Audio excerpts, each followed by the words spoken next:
Hello students, welcome to my channel. तो आज मैं आप सभी को चैप्टर नंबर 7 कोऑर्डिनेट ज्योमेट्री का एग्जांपल नंबर 4 करवाने जा रही हूँ।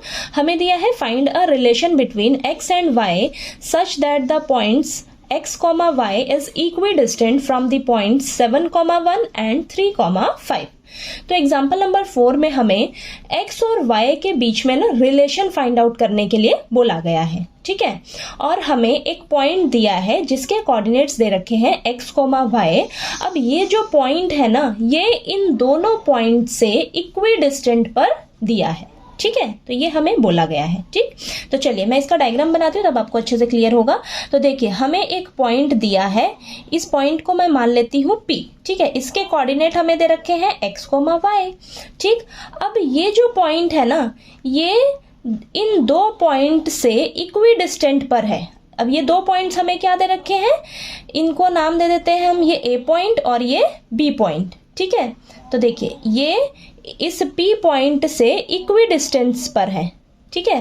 तो इस A पॉइंट के कोऑर्डिनेट क्या है हमारे पास 7, 1 और B पॉइंट के कोऑर्डिनेट्स क्या दिए हैं 3, 5, ठीक है। ये चीज क्लियर हुई। अब देखिए ये एक पॉइंट दिया है, अब इस पॉइंट से ये दोनों पॉइंट्स जो है वो इक्विडिस्टेंट पर है, ठीक है। यानी कि ये दोनों डिस्टेंस जो है वो हमें सेम दिया है, ठीक है। ये चीज क्लियर हुई। तो देखिए यहाँ पर हम लिखेंगे गिवन क्या है हमें, यहाँ पर क्वेश्चन में गिवन है कि A P is equal to B P, ठीक है। यानी कि ए पी का डिस्टेंस किसके इक्वल है, बी पी के डिस्टेंस से, ठीक है, ठीक। अब हम यहाँ पर डिस्टेंस फॉर्मूला का यूज करेंगे, ठीक है। डिस्टेंस फॉर्मूला का यूज करेंगे तो यहाँ पर देखिए आपके पास डिस्टेंस फॉर्मूला क्या होता है, तो मैं यहाँ पर लिख देती हूँ x2 माइनस x1 का whole square plus y2 minus y1 का होल स्क्वायर और ये अंडर रूट, ठीक है, ठीक है, ठीक। तो चलिए हमें दे रखा है ना AP is equal to BP, ये हमें दिया है, ठीक है। तो A से लेकर P तक का हम डिस्टेंस फाइंड आउट करेंगे, ठीक। तो यहाँ पर देखिए A से P तक का डिस्टेंस यानी कि देखिए हो जाएगा हमारे पास 7 माइनस x का whole square plus 1 minus y का होल स्क्वायर, ठीक है। किसके इक्वल है, B से लेकर P के डिस्टेंस के इक्वल है, ठीक है। तो B से P तक का डिस्टेंस देखिए क्या हो जाएगा हमारे पास 3 माइनस x का whole square plus 5 minus y का होल स्क्वायर, ठीक है। अब ये दोनों डिस्टेंस जो है हमें एक दूसरे के इक्वल दिए हैं, ठीक है। ये क्वेश्चन में हमें बोला गया है, ओके। तो चलिए इसको फटाफट से अब हम सॉल्व करते हैं। तो देखिए रूट से रूट कैंसिल हो जाएगा, ठीक है। बीच में इक्वल टू का साइन है ना, तो रूट से रूट कैंसिल हो गया। अब इसको सॉल्व करते हैं तो यहाँ पर a माइनस बी का होल स्क्वायर वाला फॉर्मूला लगेगा।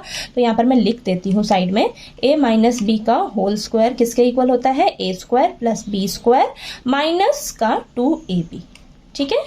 तो ये फॉर्मूला हम यहाँ पर लगाएंगे, ठीक है। तो चलिए करते हैं।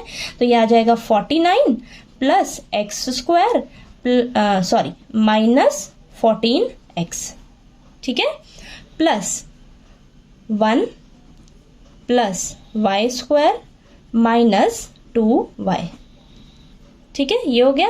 अब बीच में इक्वल टू का साइन, ये आ जाएगा 9 plus X square minus 6x plus 25 plus Y square minus 10y, ठीक है। इतना क्लियर हुआ, ठीक है।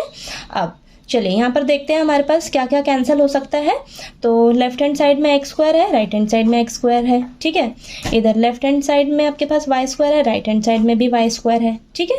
अब हम क्या करते हैं, हमारे पास देखिए क्या बचा 49 और ये 1 50 हो जाएगा, ठीक है। 50 और यहाँ से x वाली टर्म क्या है माइनस 14x और y वाली टर्म है माइनस 2y, ओके। यहाँ से देखते हैं कांस्टेंट टर्म इकट्ठी करते हैं तो यहाँ पर 9 प्लस 25 कितना हो जाएगा 34 और x वाली टर्म है माइनस 6x और y वाली टर्म है माइनस 10y, ठीक है। इतना क्लियर हुआ। अब मैं क्या करती हूँ 34 को ना इस साइड लेकर आती हूँ, तो प्लस का 34 है, इधर आकर माइनस का 34 हो जाएगा, ठीक है। और x वाली और y वाली टर्म्स को मैं इस साइड ले आती हूँ, ठीक है। इस साइड लेकर आएंगे तो देखिए माइनस का 6x यहाँ पर है, माइनस का 10y यहाँ पर है, तो इधर से मैं माइनस 14x को इस साइड लेकर आऊंगी तो साइन चेंज हो जाएगा ना, ठीक है। तो प्लस का 14x हो जाएगा, माइनस का 2y है, इस साइड आएगा तो प्लस का 2y हो जाएगा, ठीक है, ओके, ठीक है। तो यहाँ पर देखिए हम इस साइड से लेफ्ट हैंड साइड से राइट हैंड साइड में लेकर आए हैं तो हमारे पास देखिए साइन चेंज हो जाएंगे। ओके, तो चलिए अब हम क्या करते हैं, इसको सॉल्व करते हैं। तो यहाँ पर सॉल्व होके आएगा 16 इज इक्वल टू x वाली टर्म देखिए -6x + 14x, तो ये सॉल्व होके आएगा आपके पास 8x, देन ये माइनस का 10y प्लस का 2y तो माइनस का 8y। ठीक है, तो यहाँ पर देखिए 16 इज इक्वल टू 8 कॉमन लीजिए, x - y बचा अंदर। ठीक है, 8 दोनों के पास है ना। अब यहाँ से देखिए ये आ जाएगा आपके पास 16 डिवाइडेड बाय 8 मल्टीप्लाई में है तो इस साइड डिवाइड में आ जाएगा। ठीक है, तो ये आ जाएगा x - y, तो ये दोनों कैंसिल होगा तो ये अब बचेगा आपके पास 2, ये आया ना। ठीक है, तो यानी कि आपके पास देखिए क्या आ जाएगा, 2 is equal to x - y, तो इसको हम लिख सकते हैं x - y is equal to 2। ठीक है, ये आ गया हमारे पास। ठीक है, तो देखिए ये हमारा रिलेशन निकल गया x और y के बीच में। ठीक है, तो ये हमारे पास आ रही है। ठीक है, ये रिलेशन, ठीक है, x और y के बीच में x - y is equal to 2। ठीक है, तो चलिए ये क्वेश्चन जो है वो यहीं पर फिनिश होता है। ठीक है, तो आपको देखिए ये एग्जाम्पल नंबर 4 जो है अच्छे से क्लियर हो गया होगा। कहीं कोई डाउट आया आपको तो प्लीज़ आप पूछिएगा, और नेक्स्ट एग्जाम्पल नंबर 5 जो है वो हम नेक्स्ट वीडियो में करेंगे। ठीक है।